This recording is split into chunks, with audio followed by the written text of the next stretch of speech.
Am ieșit la o plimbare prin oraș. Cred că se vede frumos în spatele meu arhitectura. Mie îmi place la nebunie. 3 zile de stat în Dublin, am avut și eu curaj să pornesc camera. Vă spun sincer că până acum a plouat, vremea a fost așa de instabilă încât nu mi-a mai pornit nicio cameră, nici un GoPro, nici măcar cu telefonul nu am mai filmat. Pur și simplu m-am bucurat de oraș, de vreme, de ploaie, de ce am putut să fac. În fiecare seară am mers în pub, am băut Guinness, evident, ca să ne bucurăm cu adevărat de loc. Evident că nu a trecut nicio zi fără un fish and chips cinstit. Salutare și bine ați revenit în mica noastră excursie în Dublin.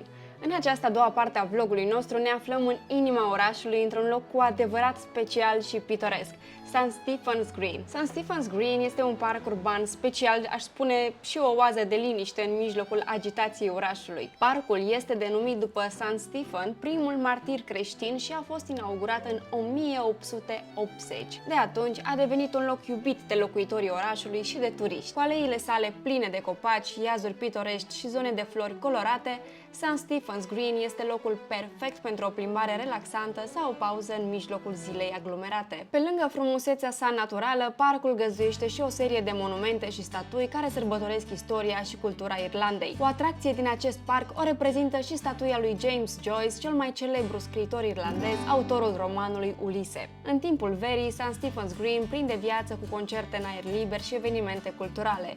E un parc imens și este foarte liniștit și curat și mi se pare foarte tare că la 100 de metri este centrul aglomerației. Vă mai las cu niște imagini de aici din parc pentru că este absolut superb. Uitați ce casă drăguță am găsit în parc.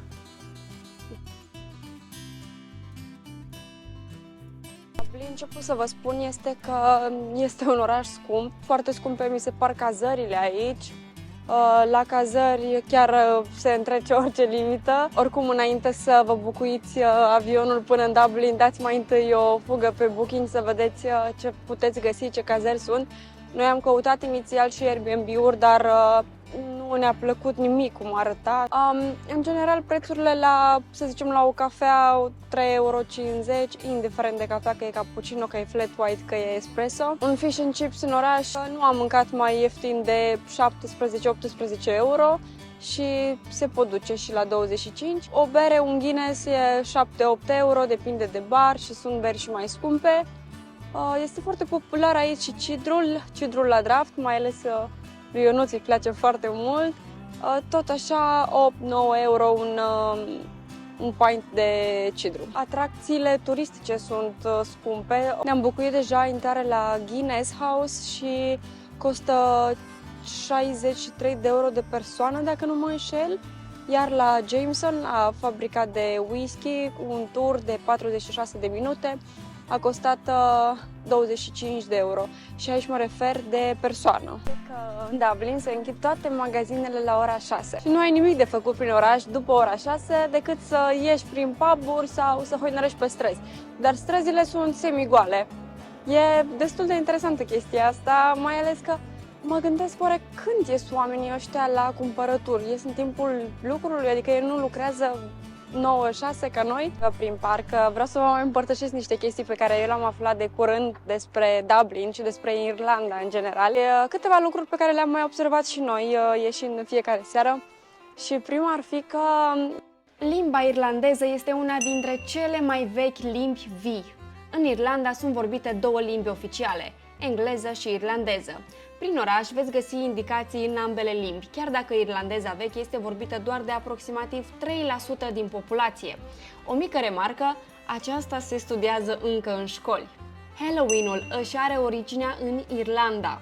Festivalul de toamnă a fost inițial o sărbătoare irlandeză. Sărbătoarea provine dintr-o tradiție celtică, unde în timpul acestor ceremonii erau aprinse focuri mari pentru a alunga spiritele rele. Simbolul național al Irlandei este o harpă, simbol pe care îl regăsim în branduri precum Guinness, Ryanair și Banca Centrală a Irlandei. Mulți cunosc acest simbol ca fiind logo-ul brandului de bere Guinness.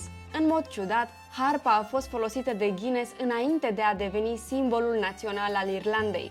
Guvernul irlandez a trebuit să ceară familiei Guinness dreptul de a prelua marca comercială. Brandul de bere Guinness a fost de acord cât timp harpa națională era descrisă identic cu a lor. Scriitorul lui Dracula a fost irlandez, v-am povestit și zilele trecute, și deși a descris perfect Transilvania, autorul Bram Stoker nu a vizitat niciodată România. Este un mit că Dublinul are cele mai multe baruri, însă se spune că l-ar avea pe cel mai vechi, un bar care există din anii 900 era noastră. Un irlandez obișnuit bea în jur de 100 de litri de bere pe an, iar stereotipul este confirmat. Irlanda este în top 10 cei mai mari băutori de bere din lume. Ghiciți care sunt primii 9? Irlanda se află pe locul 2 la consumul de bere Guinness, iar pe primul loc este Nigeria. What? V-am tot povestit că noi mergem la muzică live seara și, într-adevăr, Irlanda este o țară extrem de talentată. În orice bar, pub, restaurant, stradă, colț de stradă, se află un irlandez care cântă demențial. Irlanda a câștigat de 7 ori Eurovisionul.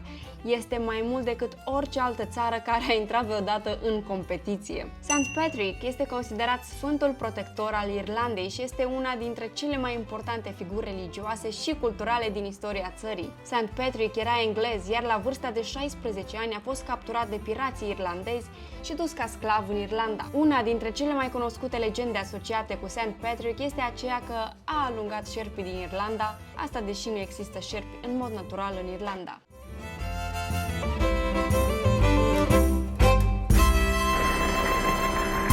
Bună din nou, revin după câteva zile de absență pentru că, știți ce, plouă în continuu.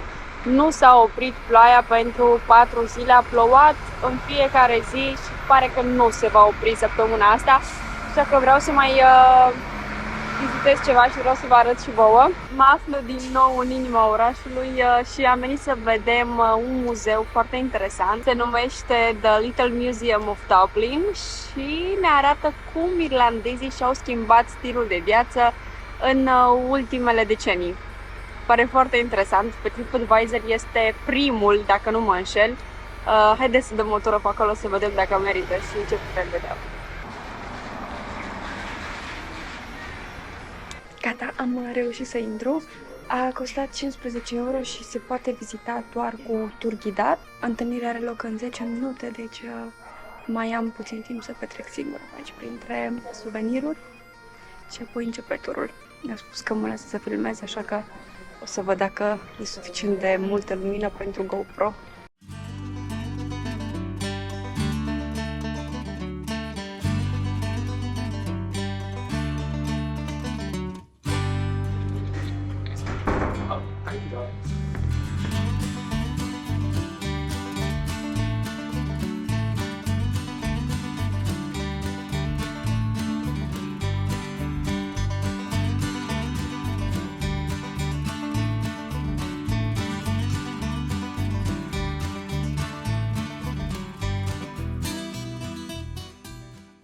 Sunt prima din turul meu care a ajuns aici. Este foarte interesant. Este destul de nefamiliar pentru stilul nostru. Este european. Și îmi place foarte mult acesta. Șemineile acestea arată extraordinar. Și acum mi-aș face așa acasă. Cred că nimic nu este mai irlandez decât să bei un ceai cald în fața șemineului de Crăciun. Foarte frumos. Probabil că asta este prăjitura copilăriei, dulcele copilăriei irlandezilor. Ceai indian, bineînțeles. Și foarte, foarte multe statui religioase. Majoritatea irlandezilor sunt catolici.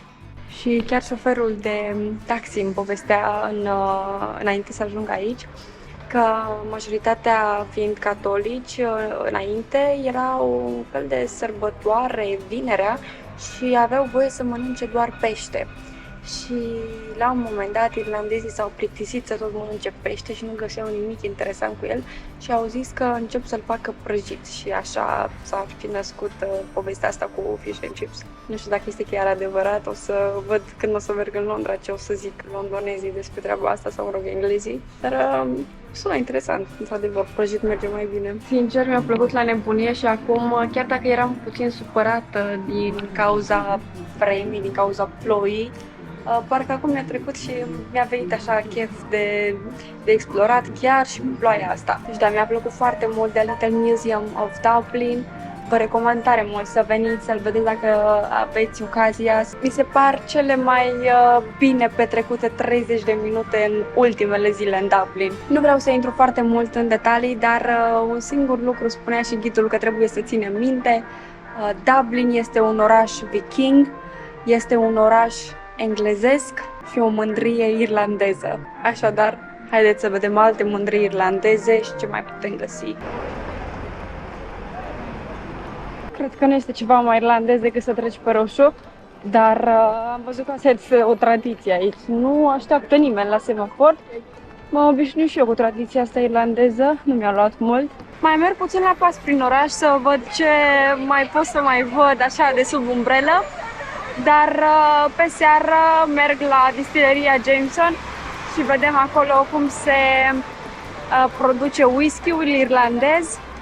Foarte curioasă, pentru că, deși am fost la multe fabrici de bere, nu am fost la nicio distilerie de coniac, whisky și ginuri și alte cele, așa că sunt foarte curioasă, abia aștept până diseară, iar apoi mergem să mâncăm săloncina într-un restaurant japonez, cu specific japonez. Orașul pare vioi și plin de oameni, chiar dacă plouă așa de mult. Sunt oameni care nici măcar nu au umbrelă și sunt îmbrăcați foarte subțire.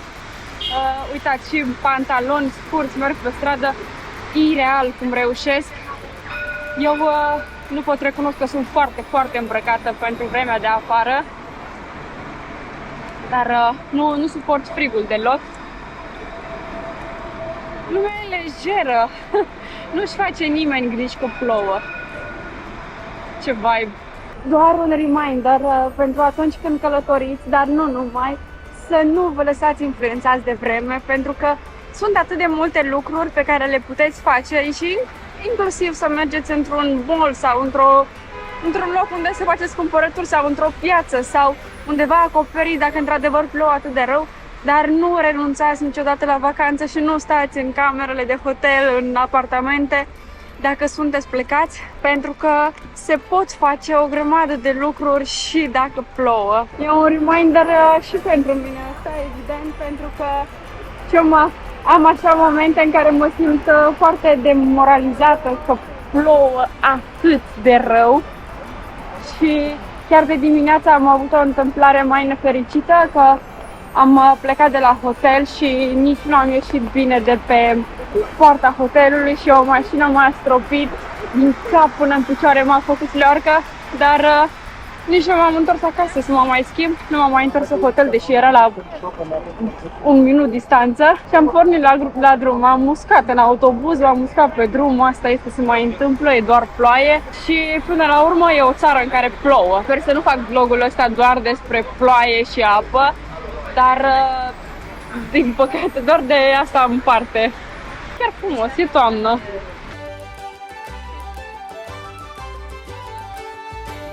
O altă zi ne găsește cu speranța de a găsi un mijloc de transport în comun care să ne ducă în hot, dar din păcate din cauza unor defecțiuni la liniile de tren nu reușim și nu prea avem ce face până diseară când avem rezervare la Guinness House, așa că mergem în imediată apropiere a fabricii de bere, în parcul Phoenix, la grădina zoologică din Dublin. Să știți că am avut o perioadă în care evitam să merg în orice fel de parc de animale, deși îmi plac animalele și le iubesc enorm, dar simțeam că protejez mai bine mediul și nu voiam să fiu încă o persoană care se folosește de libertatea acestora în scopul fericirii mele de moment, dar am avut norocul chiar înainte să ajung în Dublin să mă uit la Planet Earth pe Netflix cu Ionuț și am văzut că majoritatea grădinilor zoologice sunt implicate în programe de reproducere și conservare a speciilor amenințate. Un alt lucru care este la fel de trist și un motiv pentru care mă simt mai bine acum să vizitez grădinile zoologice constă în faptul că unele parcuri servesc ca centre de salvare și reabilitare pentru animalele rănite sau confiscate de la traficanții de animale sălbatice. Realizez acum că pot sprijini aceste eforturi de recuperare și poate ofer o șansă de a vedea animale care nu pot fi eliberate în sălbăticie din diverse motive, dar cel principal este evident faptul că animalele sălbatice care nu au crescut în sălbăticie nu ar supraviețui nici măcar o zi, probabil. Vizitarea acestor grădini, parcuri zoologice, poate ajuta la finanțarea unor proiecte foarte importante și ar putea contribui la protejarea animalelor sălbatice. Vă recomand tare mult să vă uitați la serialul de pe Netflix și dacă mai știți și altele, aștept recomandările voastre. Nu vreau să vă dau spoiler, dar pentru Ionuț este prima dată când intră într-o grădină zoologică. Eu am crescut la 15 km de Piatra Neamț și când eram eu mică, ai mei mă duceau săptămânal, cred, la grădina zoologică și am fost cumva expusă de mică animalelor sălbatice. Însă am fost absolut stupefiată când am auzit că Ionuț nu a mai fost la o grădină zoologică. Habar nu aveam. Haideți să vedem cum arată grădina zoologică din Dublin.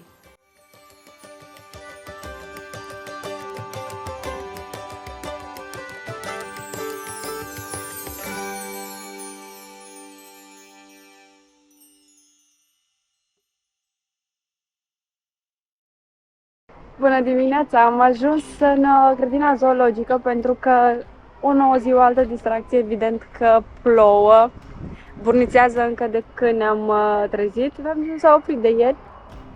Cine nu s-a oprit ploaia? Da. Nu s-a oprit de ieri. Nu s-a oprit de alaltă ieri, cred. Am ajuns la zoo în Dublin, dar nu ăsta era planul zilei. Voiam să mergem să vizităm un sat pescăresc în nord-estul Dublinului, Howth se numește. Și făcut, ne-am trezit de dimineață, ne-am luat o cafea to go și am mers în gara din Butterstown, unde era cea mai apropiată gară de noi. Și acolo ne-am luat bilete pentru tren de la mașină și ne-am să mergem pe peron. Și când să mergem pe peron, ușa care ne ducea pe peronul gării era închisă. De la satul pescăresc la zoo în câteva ore. Poate că prindem o vreme bună mâine să mergem. Îi mai dăm o șansă oricum.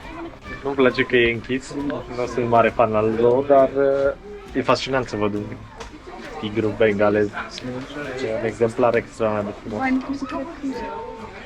Repede.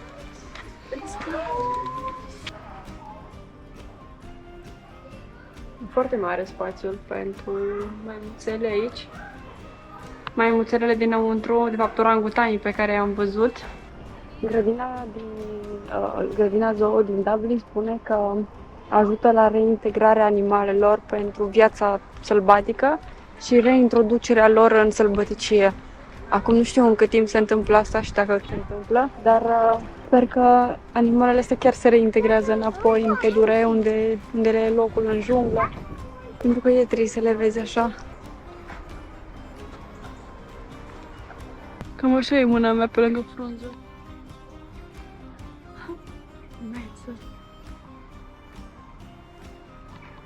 Ne aflăm acum într-un loc pentru ce simulează habitatul natural al maimuțelor și aici sunt cimpanzei, orangutani și încă o specie și este imens, locul imens, se întinde cred că pe kilometri.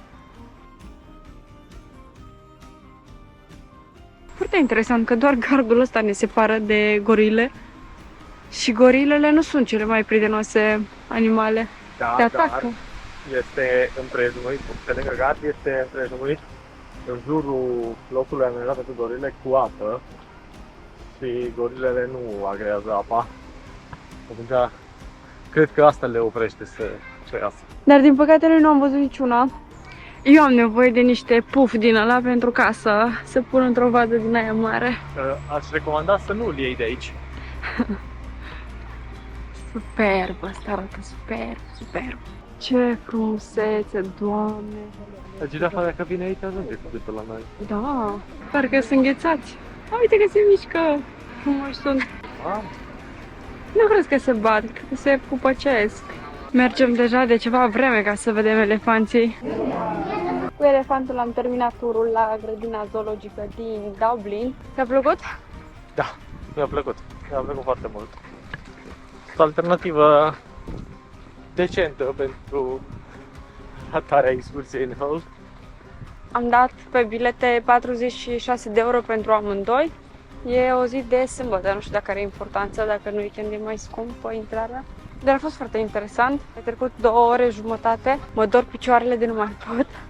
Acum mergem către Guinness House, unde cred O că să va fi. învățăm cum se toarnă corect un Guinness. Și probabil și cum se bea. Deci ne vedem la Guinness House.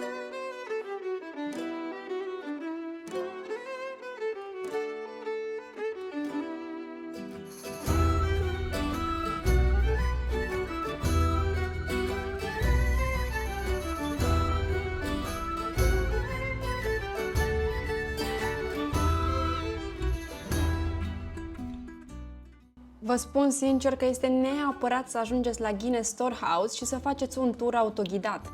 Storehouse-ul este situat în inima fabricii de bere Guinness de la St. James Gate. Sunt mai multe tipuri de intrări, noi am ales-o pe cea care include să turnăm noi un pint de Guinness și astfel să învățăm care este arta turnării lui în halbe. Toate intrările includ un pint de Guinness. Noi am avut 2 în biletul nostru, dar pe a doua nu am mai băut-o. Găzduită într-o veche fabrică de fermentație, aici vei afla despre procesul de fabricare al berei Guinness, dar și despre istoria familiei Guinness.